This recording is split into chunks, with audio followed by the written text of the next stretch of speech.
Okay అండి. బైబిల్‌లో ఉన్న ఒక రిఫరెన్స్ చూసుకొని మనం పాఠంలోనికి వెళ్దాం. లోకసు వార్త లోకసు వార్త ఒకటో అధ్యాయము లోకసు వార్త ఒకటో అధ్యాయము 32వ వచనం 33వ వచనం చదువుకుందాం.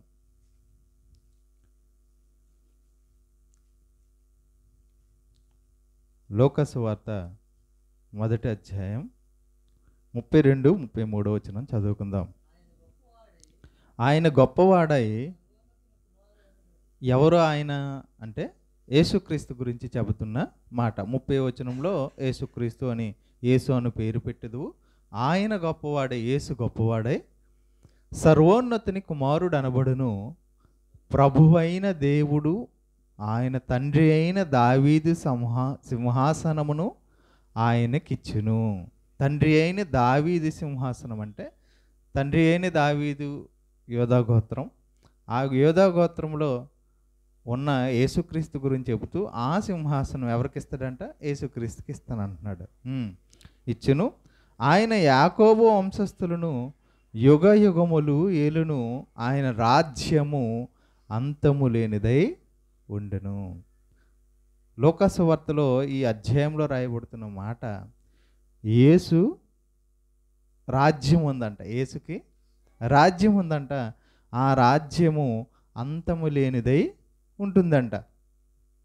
అయితే ఈ పాఠం మనం చెప్పుకోవడానికి ఈరోజు ప్రధాన కారణం ఏంటంటే, క్రైస్తవంలో నేటికి యేసు రాజ్యము వస్తుంది, రాబోతుంది.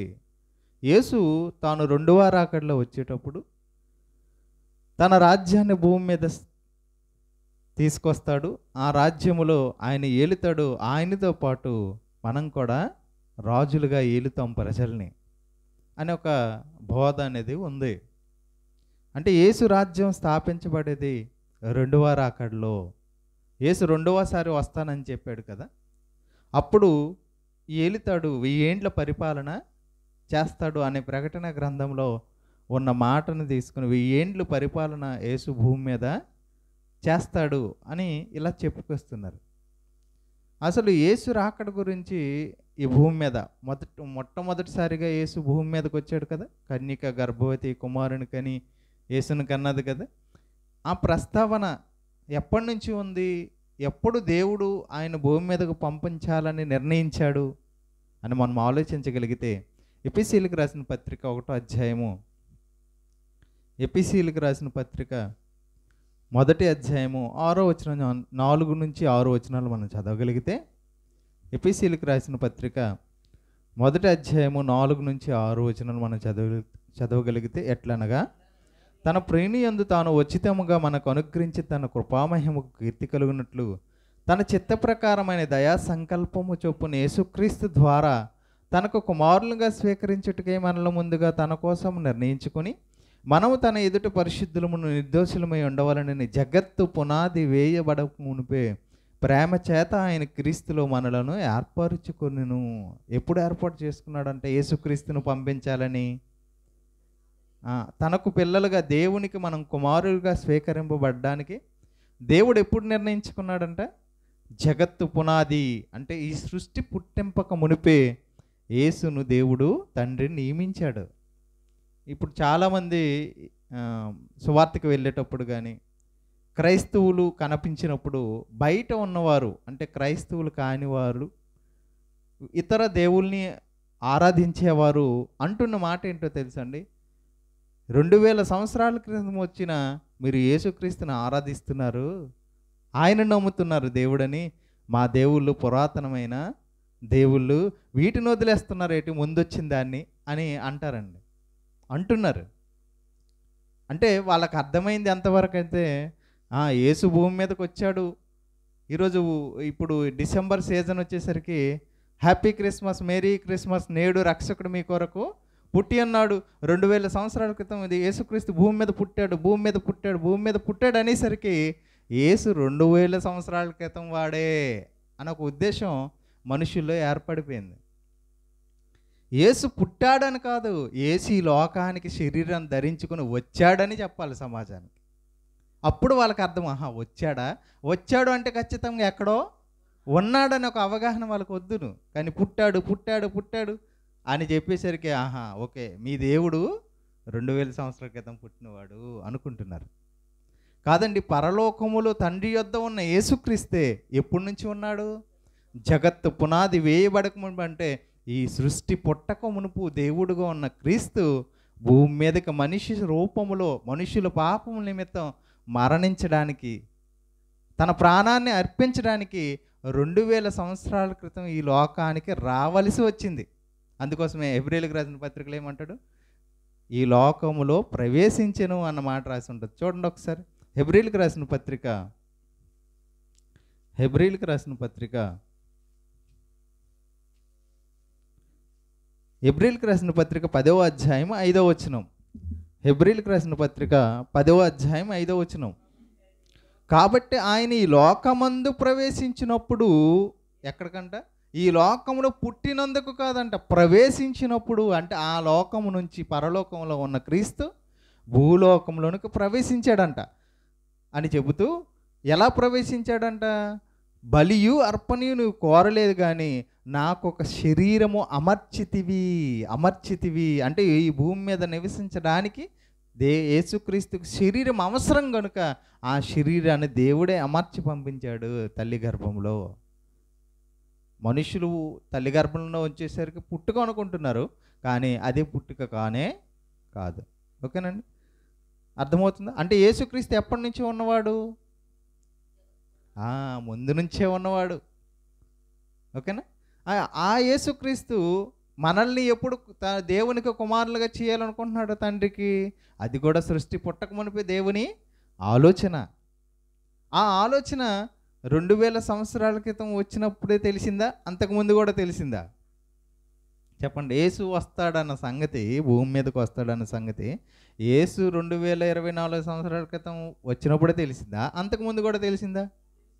అంతకుముందు కూడా. ఎప్పటి నుంచి చెప్పండి? అప్పటి నుంచే రాయబడింది. కానీ మనుషులకు ఎప్పుడు తెలిసింది? యేసుక్రీస్తు వచ్చిన తర్వాత వస్తే కదండి తెలుస్తుంది. మరి యేసుక్రీస్తు గురించి ఎప్పటి నుంచి రాయబడిందంటే ఆది కాండంలో ఆదాము దగ్గర నుంచి రాయబడింది. యేసు భూమి మీదకి వస్తాడని ఎప్పటి నుంచి రాయబడింది? ఆది కాండంలోనే రాయబడ్డాయి. చూడండి ఒకసారి ఆది కాండం 3వ అధ్యాయం 15వ వచనం. ఆది కాండం 3వ అధ్యాయం 15వ వచనం. ఇక్కడ ఆదాము అవ్వలను సృజించిన తర్వాత వారు దేవుని ఆజ్ఞను అతిక్రమించినప్పుడు దేవుడు వారిని చేపిస్తూ ఒక మాట అంటున్నాడు. చూడండి, మరియు నీకును స్త్రీకిని నీ సంతానమునకు ఆమె సంతానముకు వైరము కలుగు చేసేదను, అది నిన్ను తల మీద కొట్టును. అది అన్న దగ్గర 1 నెంబర్ వేసి ఉంది. కింద ఏమని రాసింది చూడండి. ఆయన నిన్ను తల మీద కొడతాడు. ఎవరి తల మీద? అపవాది తల మీద. అంటే యేసు భూమి మీదకి వస్తాడు. అపవాది ఏం చేసింది? ఆదాము అవ్వలను మోసపరిచింది. ఆ ఆదాము అవ్వలను మోసపరిచిన అపవాది తలని శీఘ్రంగా చెదగదొక్కేవాడు ఎవరు? యేసుక్రీస్తు. ఆ యేసుక్రీస్తు వస్తాడన్న సంగతి ఎప్పుడు రాయబడింది? ఆదాము కాలంలోనే రాయబడింది. తర్వాత ఇంకా అబ్రహాం దగ్గరికి వెళ్ళగలిగితే ఆది కాండము 12వ అధ్యాయము 3వ వచనం. ఆది కాండము 12వ అధ్యాయము 3వ వచనం. నిన్ను ఆశీర్వదించేవారిని నేను ఆశీర్వదించెదను, నేను దూషించేవారిని శపించెదను, భూమి యొక్క సమస్త వంశములు నీ యందు ఆశీర్వదింపబడును. సమస్త వంశములు అన్నాడా? అబ్రహాం సంతానం మాత్రమేనా? సమస్త వంశములు అంటే భూమి మీద ఎన్ని రకాల మనుషులు ఉన్నారో వారందరినీ ఎవరి ద్వారా ఆశీర్వదిస్తాడంట? నీ సంతానము ద్వారా. అంటే అబ్రహాము నుంచి వచ్చిన యేసుక్రీస్తు ద్వారా సమస్త జనుల్ని ఆశీర్వదిస్తానన్నాడు. అంటే భూమి మీదకి యేసుక్రీస్తు వస్తాడన్న సంగతి అబ్రహాం గారికి చెప్పేశాడు, ఆదాముకి చెప్పేశాడు. అంటే ఎవరైతే దేవుని యందు భయభక్తులు కలిగి బ్రతుకుతున్నారో ఆయా కాలాల్లో ఆ ప్రతి ఒక్కరికి చెప్పుకుంటూనే వస్తున్నాడు దేవుడు. ఇదిగో మీ కొరకు మిమ్మల్ని రక్షించడానికి, మిమ్మల్ని ఆశీర్వదించడానికి, మీ పాపముల నుంచి విడిపించడానికి, ఆశీర్వాదాన్ని దయచేయడానికి మీలో నుండి క్రీస్తు వస్తున్నాడంట. అదే విషయాన్ని మత్తయి సువార్తలో యేసుక్రీస్తు చెబుతుంటాడు. మీరు ఆ, ఆ, అబ్రహాము నా కొరకు ఎదురు చూచుచుండెను అన్న మాట ఉంటుంది. మీరు ఎవరైతే మా తండ్రి అబ్రహాం అని చెప్పుకుంటున్నారో ఆ అబ్రహాం ఎవరి కోసం ఎదురు చూశాడు తెలుసా? నా రాక కోసం ఎదురు చూశాడు తెలుసా మీకు అని యేసు స్వయాన్ని చెప్పిన మాటలు కూడా మత్తయి సువార్తలో ఉన్నాయి. అర్థమవుతుంది? ఇంకా పక్కనే 15వ అధ్యాయం చూడండి. 15వ అధ్యాయము 5వ వచనం. ఆదికాండం 15వ అధ్యాయం 5వ వచనం. మరియు ఆయన వెలుపలికి అతను తీసుకుని వచ్చి, నువ్వు ఆకాశం వైపు తేరి చేసి నక్షత్రము లెక్కించుకు నీ చేతనైతే లెక్కించమని చెప్పి నీ సంతానము అలాగునవునని చెప్పాను. ఎవరి సంతానం అంట? అబ్రహాము సంతానం అంటే ఇశ్రాయేలు మాత్రం అనుకోకండి. నీ సంతానం అంటే యేసుక్రీస్తు ద్వారా వచ్చిన సంతానము. దీన్నే ఎక్కడ రాసింది? గలతీ పత్రిక 3వ అధ్యాయం 16వ వచనంలో రాసింది చూడండి ఒకసారి. అక్కడ కూడా ఇదే మాట రాసి ఉంటుంది. గలతీలకు రాసిన పత్రిక 3వ అధ్యాయము 16వ వచనం.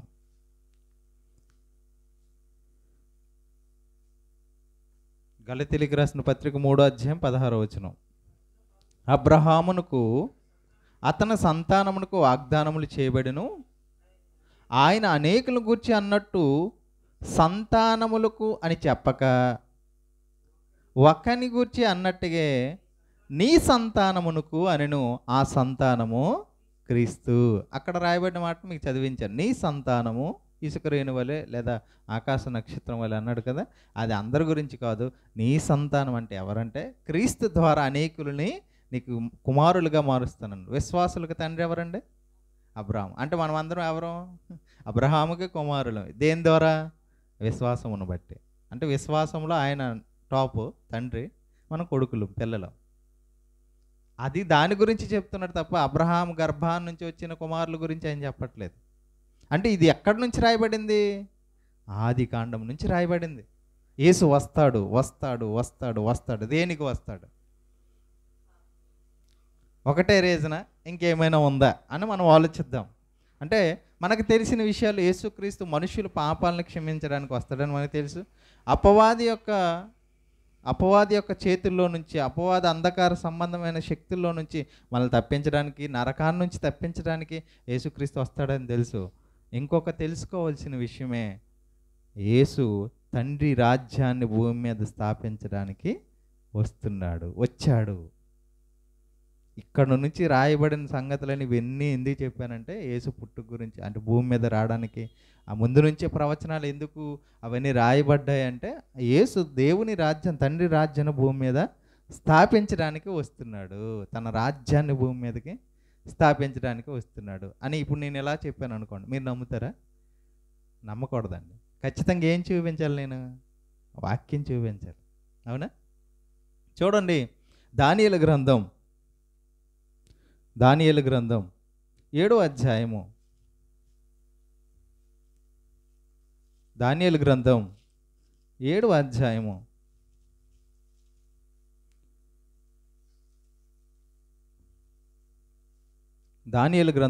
అధ్యాయము 4 నుంచి మనం చదువుదాం.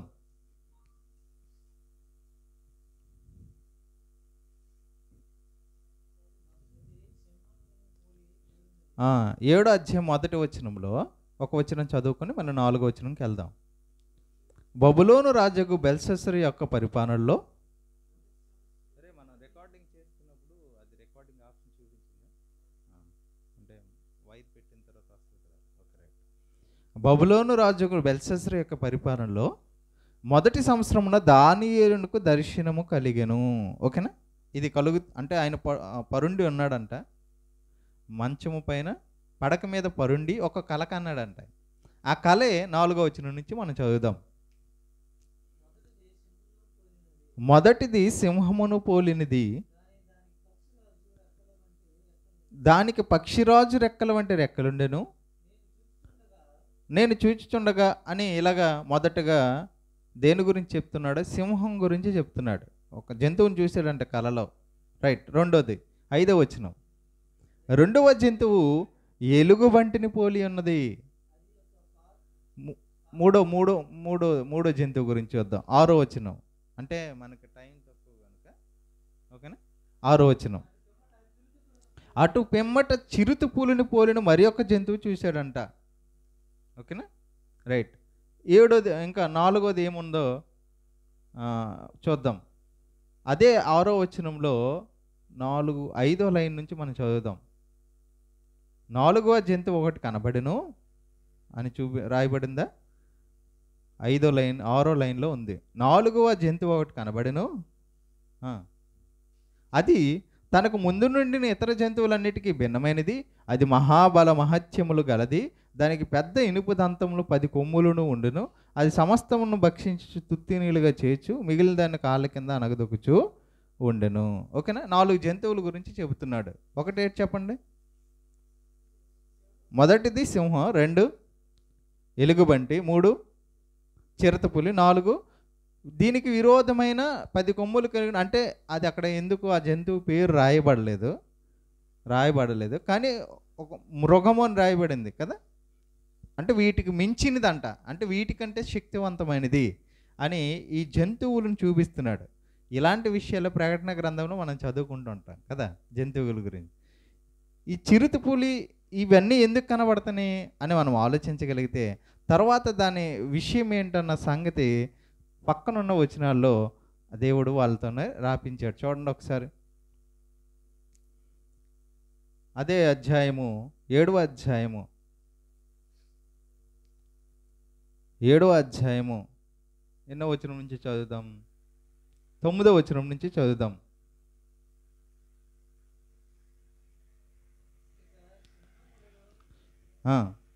ఇంకా సింహాసనములు వేడి చూచితిని, మహావృద్ధుడు ఒకడు కూర్చుండెను.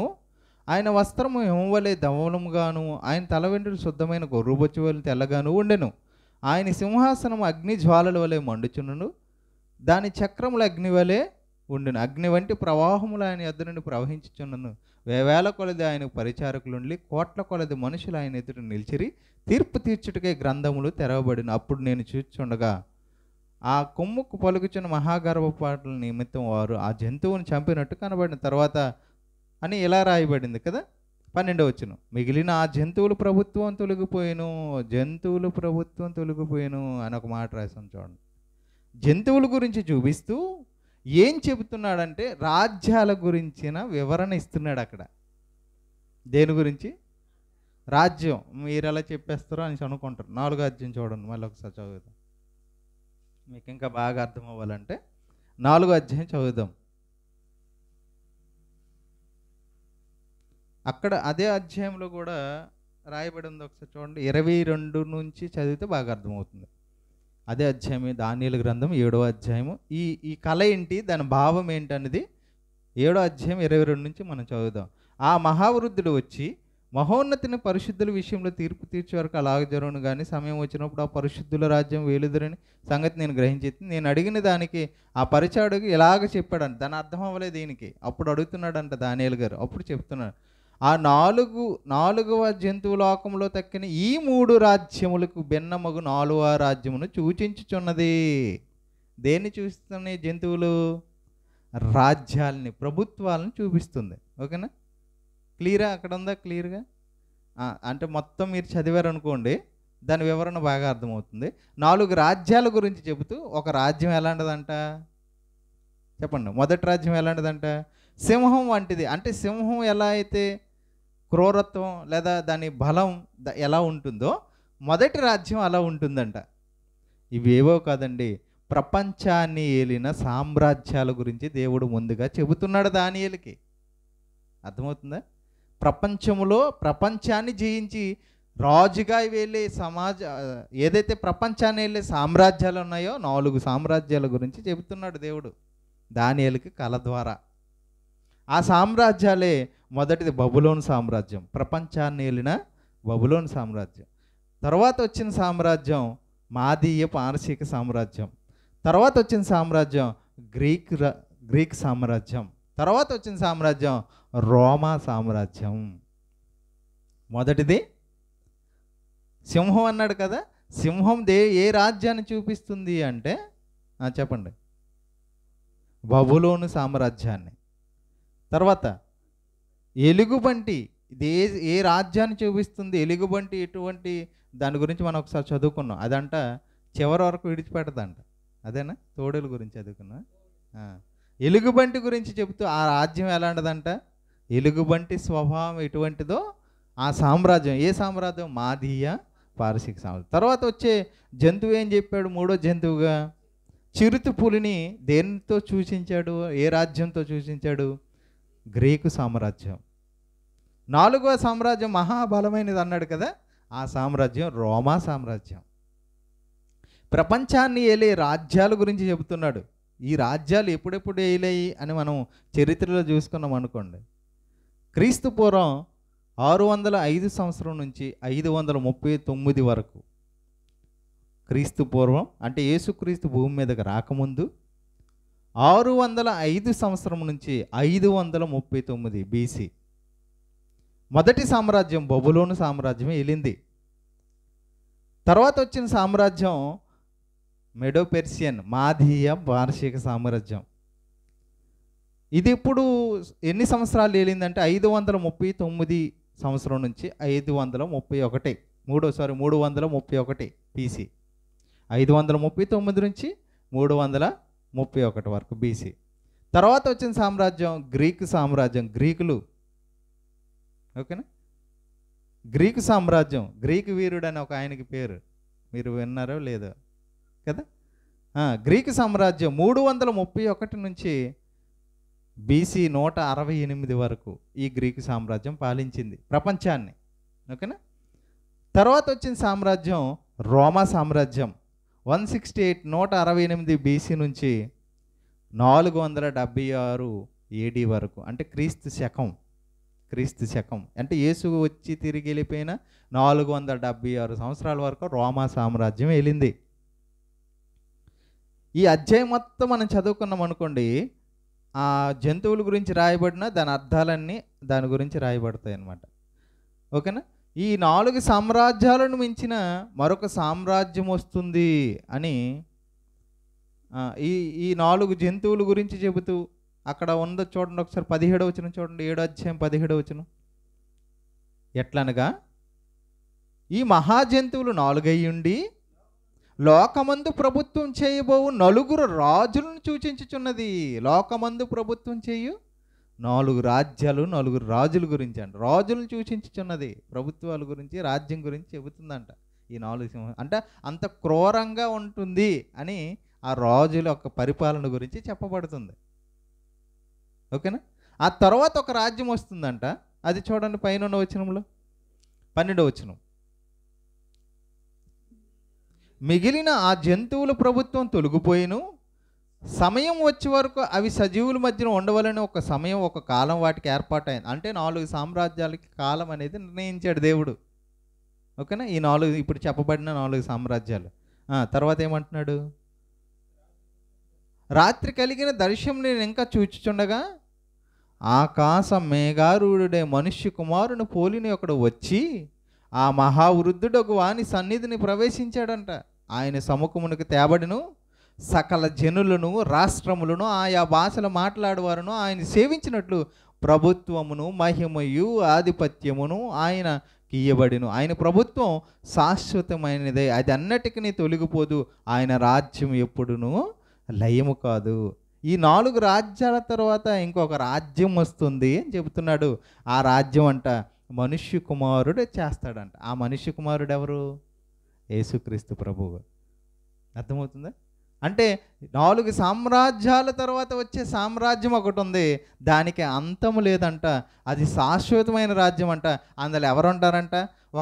ఒక తెగకు సంబంధించిన వాళ్ళు, ఒక జనాంగానికి సంబంధించిన వాళ్ళు, ఒక రాష్ట్రానికి సంబంధించిన వాళ్ళు, ఒక భాషకు సంబంధించిన వాళ్ళు కాదంట. సకల జనులు, సకల రాష్ట్రాలు, ఆయా భాషలు మాట్లాడేవారు అందులో ఉంటారంట.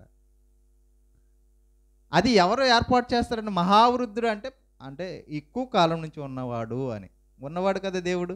ఆయన ముందు ఎవరు ఉన్నాడంట? తన కుమారుడు ఉన్నాడంట, మనిషి కుమారుడు. ఆయన ఎవరు? యేసుక్రీస్తు ప్రభు. ఆయన భూమి మీద రాజ్యాన్ని స్థాపిస్తాడంట, దానికి అంతమో ఉండదు. ఇది ఎప్పుడు వస్తుందంట ఈ రాజ్యం? ఈ 4 రాజ్యాలు అయిన తర్వాత వస్తాయి. ఈ 4 రాజ్యాలు అయిన తర్వాత ఆ రాజ్యం ఏర్పడుతుంది, ఓకేనా. ఇదే విషయాన్ని 4వ అధ్యాయంలో కూడా రాపించాడు. చూడండి ఒకసారి 4వ అధ్యాయం, దానియేలు గ్రంథము 2వ అధ్యాయం. దానియేలు గ్రంథం 2వ అధ్యాయము 32 నుంచి చదువుదాం. ఇక్కడ మీకు పూర్తిగా ఇప్పుడు నేను ఏదైతే చెప్పానో దాని పూర్తి అవగాహన ఇక్కడ ఉంటుంది. ముందు దానియేలు గురించి మనం చదివాం, దానియేలుకు వచ్చిందని. అదే విషయం ఎవరికి వస్తుందంటే నెబుకద్నెజరు, మొదటి బబులోను రాజ్యం ఉంది కదా, దానియేలు గారైతే ఏ సంస్థానంలో ఉన్నాడో అధిపతిగా, ఆ సంస్థానంలో రాజు ఎవరంటే నెబుకద్నెజరు. ఆయన పరిపాలన చేస్తున్న రాజ్యం పేరే మొదట మనం చెప్పిన బాబిలోనియా, బబులోను. ఆ రాజుకి కూడా దర్శనం వచ్చింది. చూడండి 32వ వచనం.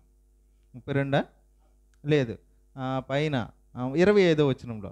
25 క్లియర్గా మనం చదువుకుంటే ఎక్కడి నుంచి మనం చదువుతాం?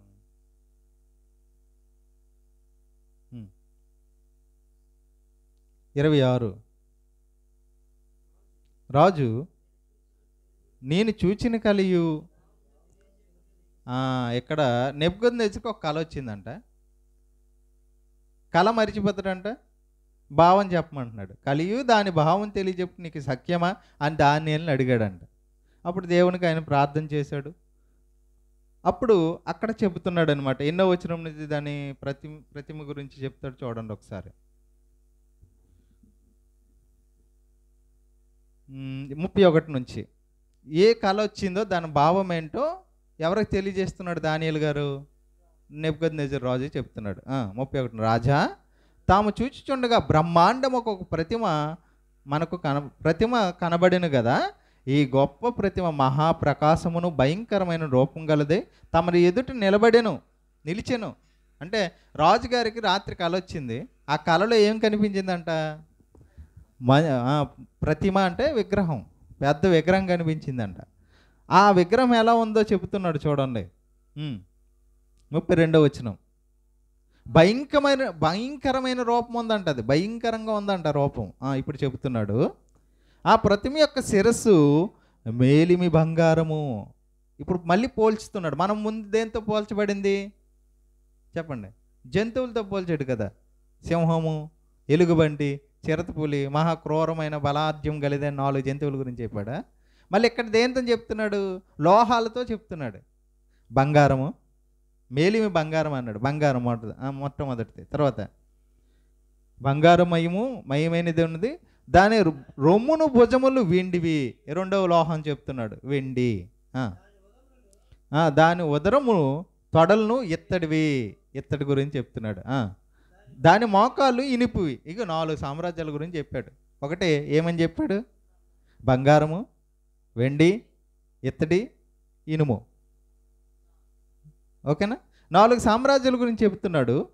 చెబుతూ మరియు 34వ వచనం. ఇనుపుదియు మట్టిది నుండిను మరియు చేతి సహాయము లేక తీయబడిన ఒక రాయి. ఆ రాయి ఎవరు? అర్థమైందా పాట? చదువుతాం.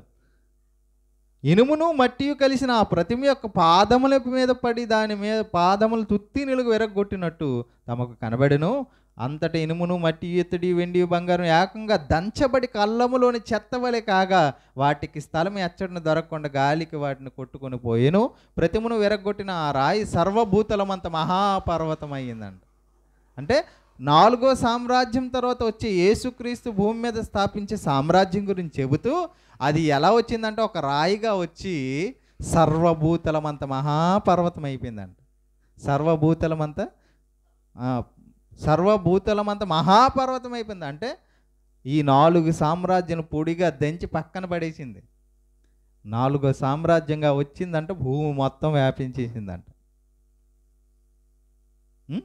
రైట్. ఇప్పుడు మనకి దాని భావం కావాలి కదా. అప్పుడు చెప్తున్నాడు, తాము కనిన కల ఇదే, దాని భావము రాజు సముఖన మేము తెలియజెప్పదు అని ప్రారంభించాడు దానియేలు గారు 37వ వచనంలో. చూద్దాం. రాజా, పరలోకమందున్న దేవుడు రాజ్యమును, అధికారమును, బలమును, ఘనతయు తమరికి అనుగ్రహించి ఉన్నాడు. తమరు రాజులకు రాజై ఉన్నారు అని చెప్తూ, ఆయన మనుషులు నివసించి ప్రతి స్థలం ముందు మనుషులేమి, భూజంతువులను, ఆకాశ పక్షులేమి అన్నిటినీ ఆయన తమరి చేతికి అప్పగించి వారందరి మీద తమరి ప్రభుత్వాన్ని అనుగ్రహించి ఉన్నాడు. తామే ఆ బంగారపు శిరస్సు. ఎవరు చెప్పండి? బబులోను సామ్రాజ్యం, ఆ రాజు. అంతేనా? అర్థమైందా? బంగారు మొదటి శిరస్సు అని చెప్పాడు. ఆ శిరస్సు ఎవరో కాదు, ఎవరు? నీ రాజ్యమే అని చెప్తున్నాడు. అంటే నీ రాజ్యము పోతుంది అని కింద వచ్చినది. తాము చనిపోయిన తర్వాత 39, తాము చనిపోయిన తర్వాత తమ రాజ్యం కంటే తక్కువైన రాజ్యం ఒకటి లేచును, అటు తర్వాత లోకమంతటి ఏలినట్టు 3వ రాజ్యం ఒకటి లేచును, అది ఇత్తడి వంటి దగును, పిమ్మటి 4వ రాజ్యం ఒకటి లేచును, అది ఇనుము వలె బలంగా ఉండును. ఇనుము సమస్తమైన వాటిని దంచి వేరగొట్టింది కదా, ఇనుము పగలు కొట్టినట్టు అది రాజ్యములన్నీ పడగొట్టి పొడి చేయను, పగలుగొట్టి పొడి చేయను. పాదమును ఊరేళ్ళును, కొంత మట్టుకు కుమ్మరి మట్టిది గాను, కొంత మట్టుకు ఇనుపు మట్టిది గాను తమకు కనబడును గనుక ఆ రాజ్యములు భేదములుండును. అయితే ఇనుము బురదతో కలిసినట్టు కనబడిన కనుక ఆ రాజ్యంలో అలాగనుండును, ఆ రాజ్యం ఇనుము వంటి బలం గలది ఉండును అని ఇలాగ చెప్పుకొస్తున్నాడు చూడండి కదా. ఎంతవరకు మనం చదువుదాం? అలాగా 43 వరకు చదువుదాం. ఇనుమును బురద మిళితమై ఉండుట తమరు కనబడిన అటువలే మనుష్య జాతులు మిళితమై ఇనుము మట్టితో అతకనట్లు వారు ఒకరితో ఒకరు పొసకకు ఎందురు. ఆ రాజుల కాలములలో పరలోకమందున్న దేవుడు ఒక రాజ్యమును స్థాపించును. ఎప్పుడు? 4వ రాజ్యం అయిన తర్వాత. మొదటి రాజ్యం ఏం చెప్పండి? బబులోను సామ్రాజ్యం. 2వ సామ్రాజ్యం మాదీయ పారసీక. 3వ సామ్రాజ్యం గ్రీక్ సామ్రాజ్యం. 4వ సామ్రాజ్యం రోమా సామ్రాజ్యం. రోమా సామ్రాజ్యం తర్వాత వస్తుందంట ఒక రాజ్యం. పరలోకమందున్న దేవుడు ఆ రాజ్యాన్ని భూమి మీద చాపిస్తాడంట. ఆ రాజ్యానికి అంతం లేదంట.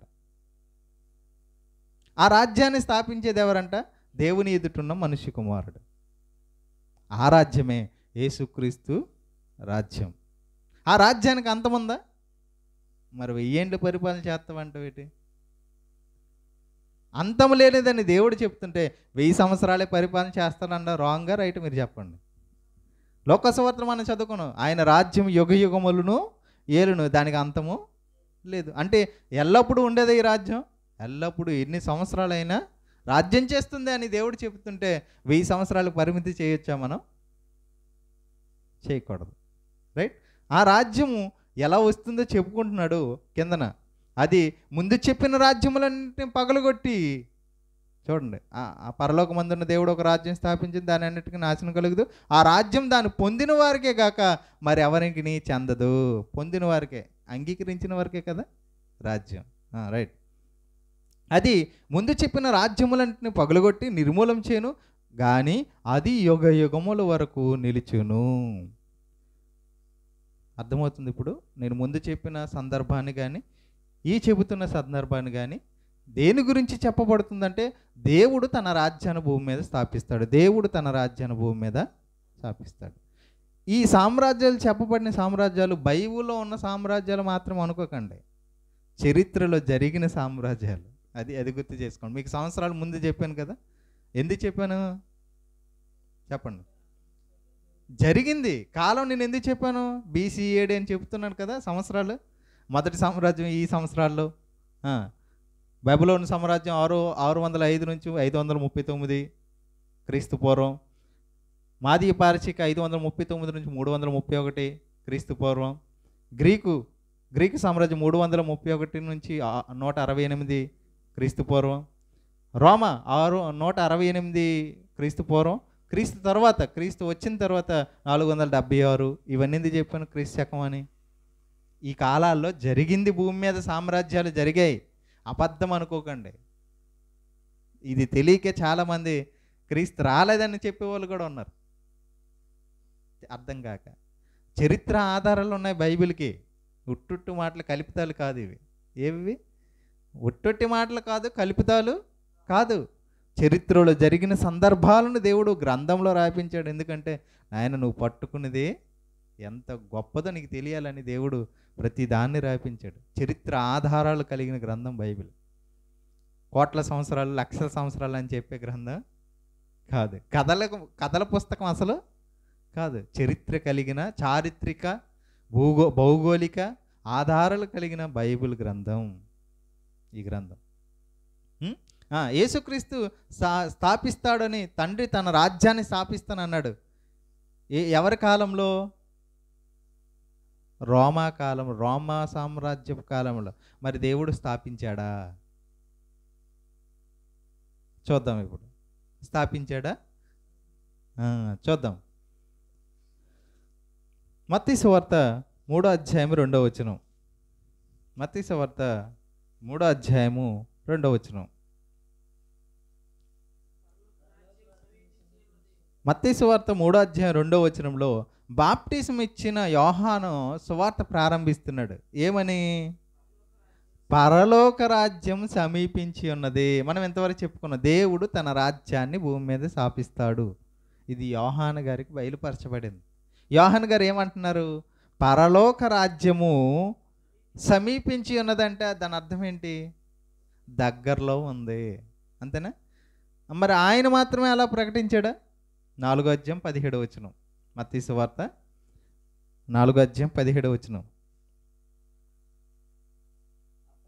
అప్పటి నుండి యేసు పరలోక రాజ్యం సమీపించి ఉన్నది, మారు మనస్సు పొందుడని చెప్పుచూ ప్రకటింప మొదలు పెట్టాడంటే యేసుక్రీస్తు కూడా ఏమంటున్నారు?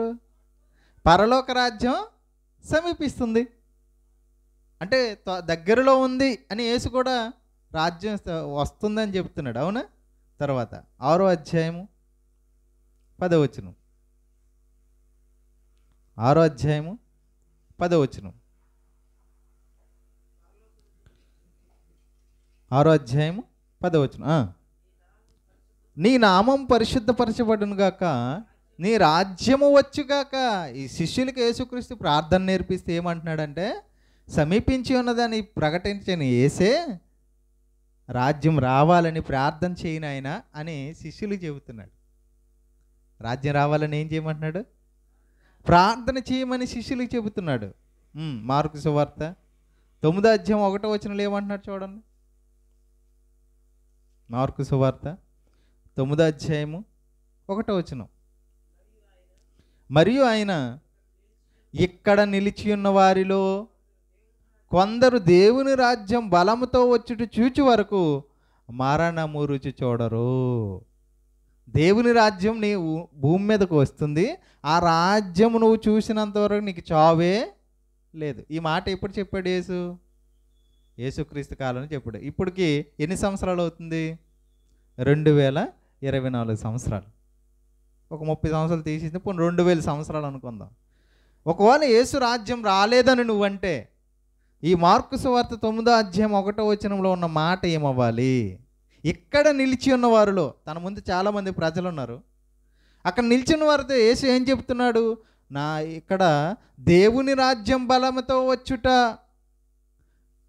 చూచు వరకు మరణము మీరు రుచి చూడరు, మీరు చనిపోరు. ఏ రాజ్యం వచ్చినంత వరకు అంట? దేవుని రాజ్యం వచ్చినంత వరకు మీరు ఏం చేయపోరు అంట? చనిపోరంట. అంటే ఇంతవరకు మనుషులు, ఆనాడు బ్రతికిన మనుషులు ఈనాటికి బ్రతికున్నారా? ఒకవేళ దేవుని రాజ్యం రాలేదంటే, బ్రతికి లేరు అంటే ఆ రాజ్యం వచ్చిందని వాళ్ళు చూశారని, వాళ్ళు మరణించారని. ఒకవేళ రాజ్యం రాలేదు అంటే ఈ మాటకు నువ్వు సమాధానం ఏం చెప్తావు? బ్రతికుంటే ఈరోజుకి టీవీ రిపోర్ట్స్లో వచ్చేస్తాయి మనకేమని? Breaking news, breaking news, breaking news. ఏటా న్యూస్? 2000 సంవత్సరాలు బతికిన మనుషులు ఉన్నారు ఈరోజు అని. 100 సంవత్సరాలు బతికి లేదా ఒక 150 సంవత్సరాలు బతికితేనే హల్చల్ అయిపోతుంది టీవీ న్యూస్ మీడియాలో కదా. అలాంటిది 2000 సంవత్సరాలు బ్రతికిన వ్యక్తులు ఉంటే ఈ పాటికి ఎలా ఉంటుంది? గిన్నీస్ వరల్డ్ రికార్డులకి వెళ్ళిపోతారు వాళ్ళందరూ. అవునా? అంటే యేసు చెప్పాడంటే ఖచ్చితంగా అది దాన్ని వ్యతిరేకించేవారు ఎవరు ఉండరు. అంటే యేసు రాజ్యం వచ్చేంత వరకు ఉన్నారనమాట వాళ్ళు. ఆ రాజ్యాన్ని చూసి వాళ్ళు మరణించారనమాట. ఒకవేళ రాజ్యం రాలేదంటే వాళ్ళు ఇంకా బ్రతికి ఉండాలి. అది సాధ్యమా? సాధ్యం కాదు. ఎందుకు? ఆయుష్కాలం అనేది నిర్ణయించేసాడు కదా దేవుడు. 60, 70 లేదా 80 సంవత్సరాలు. అధిక బలం ఉంటే 80, లేకపోతే మోసే చెప్పినట్టు 120 సంవత్సరాలు. 2000 సంవత్సరాలు బతుకుతారా? ఆదాము కాలంలోనే 1000 సంవత్సరాల కంటే 1000 సంవత్సరాలు కూడా బతకలేదు ఎవరు. రైట్. చూడండి ఇంకా లోక సువార్త 17వ అధ్యాయం. మొట్టమొదటి ఏమన్నాడు? పరలోక రాజ్యం సమీపించి ఉన్నది అన్నాడు యేసుక్రీస్తు. పరలోక రాజ్యం సమీపించి ఉన్నదని యేసే పరలోక రాజ్యం గురించి ప్రార్థన నేర్పించాడు శిష్యులకి. ఆ పరలోక రాజ్యం గురించి రావాలని వచ్చుగా కానీ ప్రార్థన నేర్పించిన యేసే అది మీ వద్ద మీరు మరణం చూడకముందు ఆ రాజ్యం మీ వద్దకు వస్తుందని చెప్పినాడు యేసే. మళ్ళీ అదే యేసు రాజ్యం మీ వద్దకు వచ్చేసింది అన్నాడు లేడో చూడండి ఒకసారి. లూకాసు వార్త 17వ అధ్యాయము 20వ వచనం. లూకాసు వార్త 17వ అధ్యాయం 20వ వచనం. లూకాసు వార్త 17వ అధ్యాయము 20-21 వచనం. దేవుని రాజ్యం ఎప్పుడు వచ్చును అని పరిసయ్యులు ఆయన అడిగినప్పుడు ఆయన దేవుని రాజ్యం ప్రత్యక్షముగా రాదు.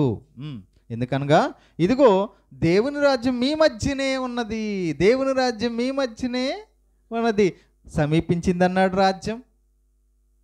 ప్రార్థన చేయమన్న రాజ్యం రావాలని, రాజ్యాన్ని చూడకుండా మీరు మరణించడని చెప్పాడు.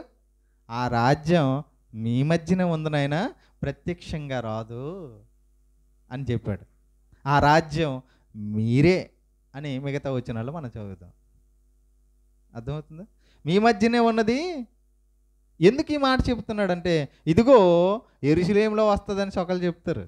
యేసు రాజ్యం ఎక్కడ వస్తుంది? యేసుక్రీస్తు రెండవ రాకడలో వస్తాడు. యెరూషలేములో పట్టణంలో దిగుతాడు, మహాపట్నంలో. ఆ దేవాలయంలో కూర్చొని యేసు రాజ్య పరిపాలన చేస్తాడు. అక్కడ దేవుని రాజ్యం వస్తుంది. ఇదిగో అక్కడ అని చెప్తారంట. అదిగో అక్కడేదో ఉందా, ఇదిగో ఎక్కడనని, అదిగో అక్కడనని చెప్ప వీలు పడదు. ఎందుకు? ఇది ప్రపంచం మొత్తం ఉంది అన్న సంగతి వేసి చెబుతున్నాడు. సర్వభూతలమంతా అన్నాడు కదా. ఒక్క రాయిగా వచ్చి ఆ రాయి పడగొట్టి, రాజ్యాలను పడగొట్టి సర్వభూతలమంత పెద్దదవుద్ది అన్నాడు కదా. అది ఎక్కడ అని చెప్పలేమంట. అర్థమవుతుంది? రైట్. ఆ రాజ్యం ఏర్పాటు చేయబడింది, అది మీ మధ్యే ఉందని యేసు చెప్పాడు. అవునా? మీ మధ్య ఉంది. మరి ఆ రాజ్యంలోనికి ఎవరు వెళ్తారు? ఆ రాజ్యంలో ఎవరుంటారు? ఎలా ఆ రాజ్యం నిర్మించబడింది? రాజ్యం ఎలా నిర్మించబడింది అని ఆలోచించగలిగితే ప్రకటన గ్రంథం 5వ అధ్యాయం చూడండి. క్రీస్తు ఎలా ఆ రాజ్యాన్ని కట్టాడో ప్రకటన గ్రంథం 5వ అధ్యాయం 10వ వచనం, 1వ అధ్యాయం 6వ వచనం చదువుదాం. ప్రకటన గ్రంథం 5వ అధ్యాయం 10వ వచనం. ఆ పెద్దలు, నీవు ఆ గ్రంథమును తీసుకొని దాని ముద్రలు విప్పుటకు యోగ్యుడువు, నీవు వధింపబడిన వాడవై నీ రక్తమిచ్చి ప్రతి వంశములోను, ఆయా భాషలు మాట్లాడు వారిలోను, ప్రతి ప్రజలోను, ప్రతి జనములోను దేవుని కొరకు మనుష్యులను కొని మా దేవునికి వారిని ఒక రాజ్యముగాను యాజకులను గాను చేసితివి. ఏం చేశాడు? ఎలా రాజ్యాన్ని స్థాపించాడు క్రీస్తు? మీ మధ్య ఉందన్నాడు కదా. మీరే ఆ రాజ్యం ఎలా అయ్యారంటే చెబుతున్నాడు ఆ మాటకైనా, వధింపబడిన వాడై నీ రక్తమిచ్చి, అంటే యేసుక్రీస్తు శిలువలో మనుషుల కోసం చనిపోయి ఆయన రక్తము ద్వారా మనుషులను శుద్ధి చేసి బాప్టిసము, విశ్వాసము, మారు మనస్సు, పాపక్షమాపణ అని వాటి ద్వారా తన రాజ్యంలోనికి చేర్చుకుంటున్నాడు. ఎవరెవరు అందులోకి వస్తున్నారంట?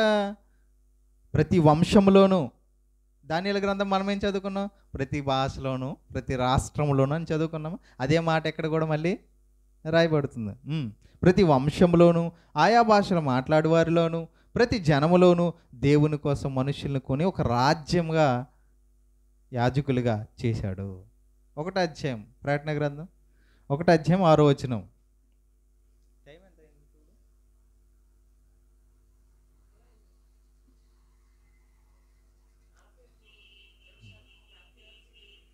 ప్రకటన గ్రంథం 1వ అధ్యాయం 6వ వచనం. ప్రకటన గ్రంథం 1వ అధ్యాయం 6వ వచనం. మనలను ప్రేమించుచు తన రక్తం వల్ల మన పాపములను మనం విడిపించిన వానికి మహిమయు ప్రభావమును యుగయుగములను కలుగునుగాక. ఆమేన్. ఆయన మనలను తన తండ్రి యొక్క దేవునికి ఒక రాజ్యముగాను యాజకులుగాను చేసెను. రాజ్యముగాను యాజకులుగాను చేసెను. ఎలా చేశాడు? మనల్ని ప్రేమించుచు తన రక్తం వల్ల మన పాపం నుండి విడిపించి చేశాడు మన రాజ్యంగా. రాజ్యం ఉంది, ఓకేనండి. రాజ్యం ఉంటే ఖచ్చితంగా ఏముంటుంది చెప్పండి? రాజు ఉంటాడు. రాజు ఎవరైతే? యేసుక్రీస్తే రాజు. యేసు రాజు అని ఒప్పుకున్నాడా? చెప్పుకున్నాడా? చూడండి ఒకసారి యోహాను సువార్త. యోహాను సువార్త 18వ అధ్యాయము. యోహాను సువార్త ఆయన రాజ్యం ఉందని, ఆయన రాజు అని ఒప్పుకున్నాడు లేదు చూడండి. మళ్ళీ మనం చెబితే వినరు కదా, వాక్యం చెబుతుంది. యోహాను సువార్త 18వ అధ్యాయము 35 నుంచి చదువుదాం.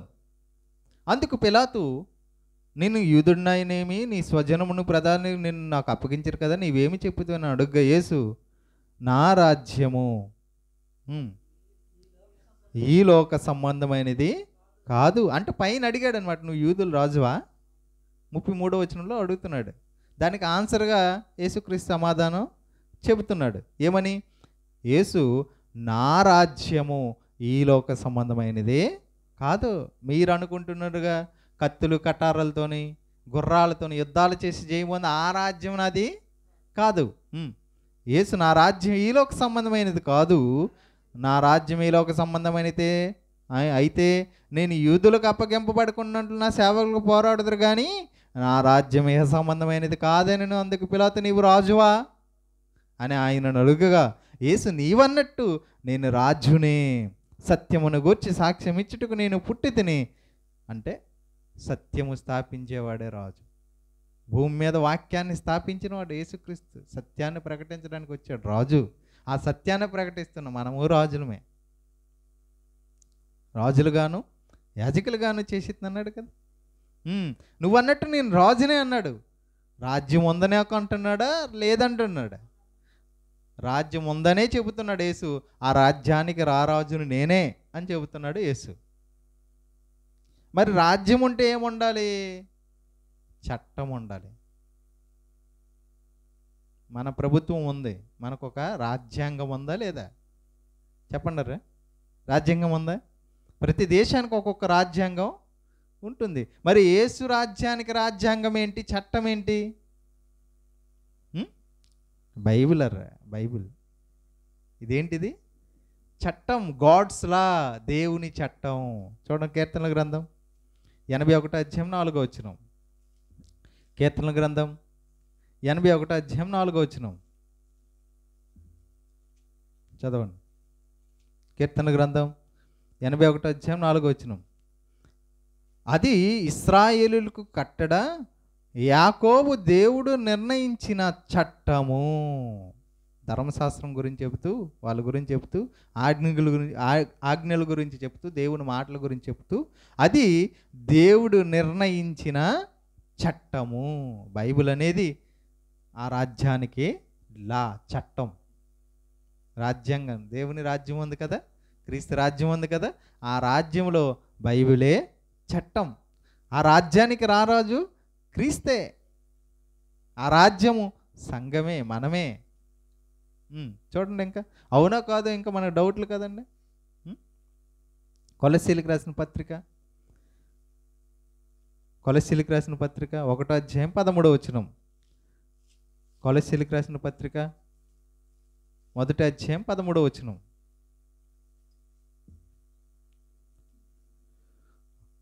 కొలస్సీలకు రాసిన పత్రిక అపోస్తలుడైన పౌలు 1వ అధ్యాయం 13వ వచనం.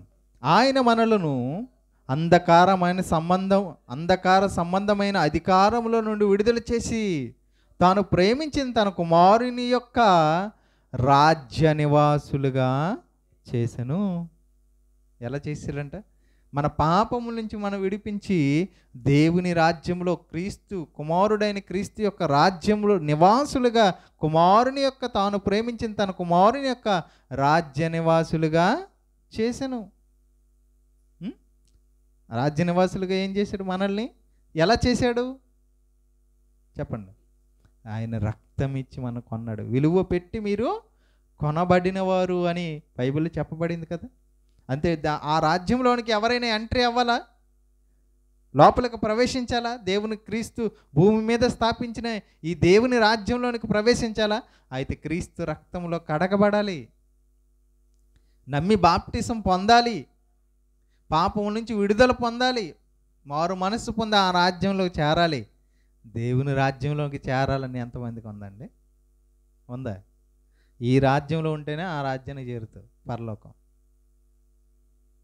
మనుషుల రాజ్యాలు, మనుషుల పార్టీల్లో చేరడానికి వెళ్తాం మనం కదా. ఇప్పుడు భూమి మీద ఎన్ని పార్టీలు ఉన్నాయి? నా పార్టీ ఇది, నీ పార్టీ ఇది, ఆ పార్టీలోకి వెళ్తారు. కానీ దేవుని పార్టీలోనికి, దేవుని రాజ్యంలోనికి, దేవుని యొక్క ప్రభుత్వంలోనికి, దేవుని ఆధీనంలోనికి వచ్చే మనుషులు కరువు లేరండి. అర్థమవుతుందా? దానియేలు గ్రంథంలో కూడా ఈ రాజ్యం గురించి ఏమని చెప్పండి? శాశ్వత రాజ్యం, తరతరములుండే రాజ్యం. మరి మరి వీళ్ళు ఏమని చెప్పుకుంటున్నారు? రెండవ రాకడలో రాజ్యం ఇంతవరకు మనం చదువుకుందంతా ఏంటి చెప్పండి? మొదటి రాకడలోనే యేసుక్రీస్తు రావాలని, వచ్చి రాజ్యాన్ని స్థాపించాలని, ఆ రాజ్యం సంఘమేనని, ఆ రాజ్యానికి రారాజు క్రీస్తే అని, ఆ రాజ్యానికి చట్టం బైబిలే అని మనం ఎంతవరకు నేర్చుకున్నాం. మరి వీళ్ళు చెబుతున్న మాట కూడా మనం పరిశీలించాలి కదా. రెండవ రాకడలో శాపిస్తానన్నాడా? ఈ రెండవ రాకడలో ఈ రాజ్యాన్ని తండ్రికి అప్పగిస్తానన్నాడా? చూద్దాం. కొరింథీయులకు రాసిన పత్రిక చివరిగా అనేసరికి కొంచెం తొందరగా. కొరింథీయులకు రాసిన మొదటి పత్రిక అపోస్తలుడైన పౌలు 15వ అధ్యాయము 23 నుంచి 25 వరకు మనం చదువుకుందాం. కొరింథీయులకు రాసిన పత్రిక అపోస్తలుడైన పౌలు కొరింథీయులకు రాస్తున్న మొదటి పత్రిక 15వ అధ్యాయము 23 నుంచి 25 వరకు చదువుకుందాం. ప్రతివాడును తన తన వరుసలో బ్రతికింపబడును. ప్రథమ ఫలము క్రీస్తు, తర్వాత క్రీస్తు వచ్చినప్పుడు అంటే రెండవ రాకడ. క్రీస్తు వచ్చినప్పుడు ఆయన వారు బ్రతికింపబడుదురు. అటు తర్వాత ఆయన సమస్తమైన ఆధిపత్యమును, సమస్తమైన అధికారమును, బలమును కొట్టివేసి తన తండ్రి అయిన దేవునికి రాజ్యమును అప్పగించును. రెండవ రాకడలో రాజ్యం స్థాపిస్తాడని ఉందా? రాజ్యాన్ని అప్పగిస్తాడని ఉందా బైబిల్లో? మీ బైబిల్ అదే ఉందా? కొరింథీయులకు రాసిన పత్రిక 15వ అధ్యాయము 24వ వచనంలో తన తండ్రి అయిన దేవునికి రాజ్యము అప్పగించును అని ఉంటే రాజ్యం స్థాపిస్తాడంటారేంటి మళ్ళీ? అంటే వాక్యాన్ని పక్కన పెడతారా? మనుషుల ఆలోచన ప్రకారం నడుచుకొని దేవుని ఆజ్ఞను బొత్తిగా చెరిపేస్తారు అని మార్కు సువార్త 7వ అధ్యాయంలో రాసి ఉంది. అదే జరుగుతుంది ఇప్పుడు. దేవునికి, తండ్రి అయిన దేవునికి రాజ్యము అప్పగించును. అప్పుడేమవుతుందంట? అంతం వస్తుందని బైబిల్ చెప్తే పరిపాలన చేస్తారంటారేటిలు. దేవుడేమో రెండవ రాకడలో వచ్చినప్పుడు అంట ఈ రాజ్యాన్ని తీసుకెళ్ళి తండ్రికి అప్పగిస్తే తర్వాత అంతం జరుగుతుంది, అంటే పరిపాలన జరుగుతుంది అంటారు క్రైస్తవులు, నేడున్న క్రైస్తవులు. ఏది నిజమని నమ్మాలి మనం? చెప్పండి. 25వ వచనం ఇంకా చదవండి.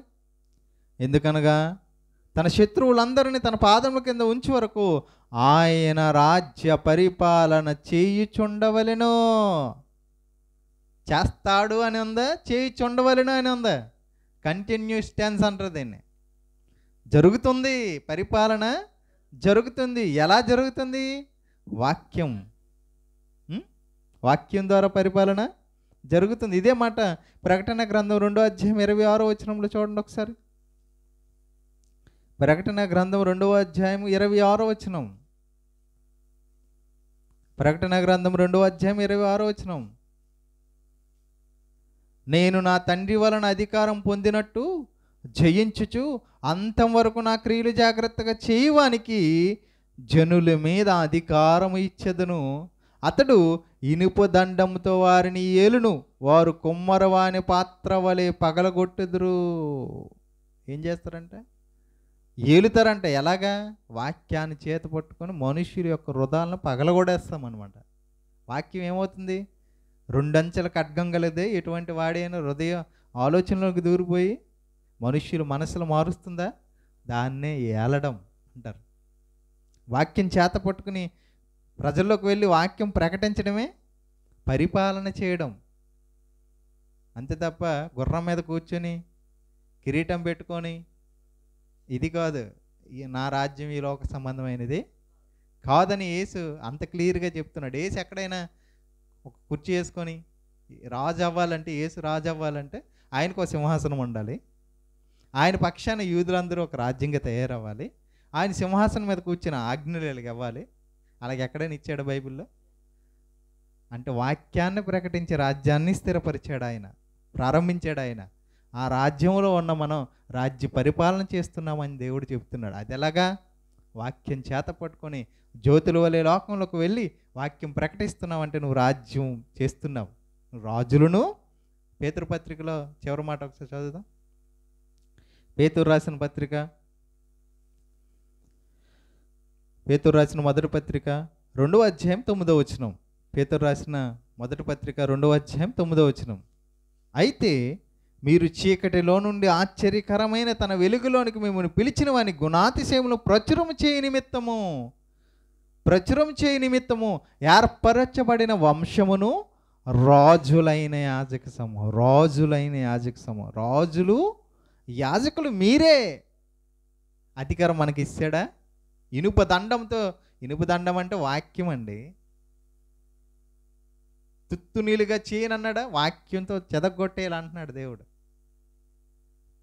ఎవడైనా వాక్యం ముందు తల దించాల్సింది. ఎంత నేను తోపు తురుము అనుకున్నాడు ఎవడైనా వాక్యం ముందు వచ్చి కూర్చున్నాడు అనుకో, వాడు అడిగే ప్రతి ప్రశ్నకి మనం సమాధానం చెప్తుంటే ఏమైపోవాలి వాళ్ళు? దిమ్మ తిరిగిపోద్ది కదా. ఎలా? వాక్యం. చెప్తున్నాడు రాజులైన యాజక సమూహం అంటే. ఎందుకు ఈ రాజులు యాజకులు? ప్రచురము చేయ నిమిత్తం అంటే వాక్యాన్ని చేత పట్టుకొని లోకాన్ని శాసించేదే క్రైస్తవుడు. పాలన చేసేవాడే క్రైస్తవుడు. అంటే ఆయన రాజ్యంలో మనం ఉన్నాం, సంతోషపడాల్సింది పోయి రాజ్యం వస్తారని ఇప్పటికీ పాటలు పాడుతున్నారంటే క్రైస్తవ సమాజానికి దేవుని గురించి అర్థమైందంటారా? బైబిల్ అర్థమైందంటారా? కాబట్టి మనం తెలుసుకున్న మనమైన ఆ రాజ్యంలో పరిపాలకులుగా ఉండాలి. రాజ్య పరిపాలన మనం చేయాలి. ఇంకా చేస్తాము అనే ఆలోచనలోకి ఉండకూడదు, చేస్తూ ఉండాలి మన జీవితం. ఓకేనా? ప్రార్థన చేసుకుందాం. యేసు రాజ్యం ఎక్కడుంది? యేసుక్రీస్తు రాజ్యం భూమి మీద ఉంది. ఆ రాజ్యం ఎవరు? సంఘం. ఆ రాజ్య పరిపాలన ఎలా చేస్తున్నాం? వాక్యం ద్వారా. ఆ రాజ్యానికి రారాజు క్రీస్తు. ఆ రాజ్యం గల చట్టం బైబిల్. ఓకేనా? ప్రార్థన చేసుకుందాం.